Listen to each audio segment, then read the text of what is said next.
আসসালামু আলাইকুম, সবাই কেমন আছেন? আজকে আমার সাথে আছে একজন ভাই। তিনি পেশায় রিক্সা চালক হলেও মন মানসিকতার দিক থেকে তিনি খুব উদার প্রকৃতির মানুষ। তার বাড়ি আমাদের পটুয়াখালীতে।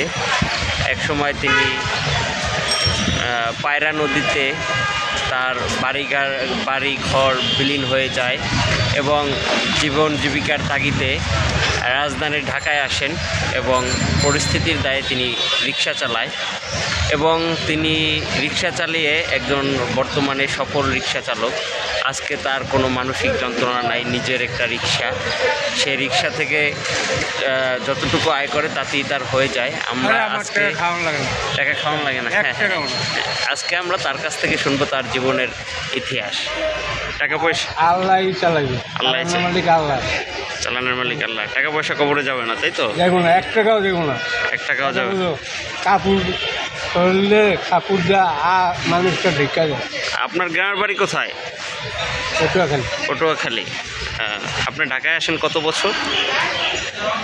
আমি 40 বছর ধরে। আপনার গ্রামের বাড়ি সব কি নদীতে বিলীন হয়ে যায়? আচ্ছা। একটা না, বিল্ডিং ভেঙে গেছে। আপনার কয় ছেলে মেয়ে? 1 মেয়ে, 2 মেয়ে, জন্মজন বিয়া দিচ্ছি, আর ছেলেও বিয়া করছে। ছেলের কাছে এক ছেলে হয়েছে। ছেলে মেয়ে কি করে তারা?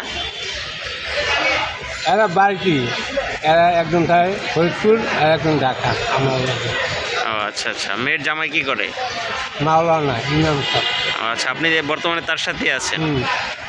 আচ্ছা আচ্ছা। ফ্ল্যাট লয়ে থাকি, বড় ফ্ল্যাট লয়ে থাকেন। ফ্ল্যাট ভাড়া কত? 2টা মিলে 40,000 টাকা। 40,000 টাকা। যাক, আলহামদুলিল্লাহ আপনি সুখে আছেন।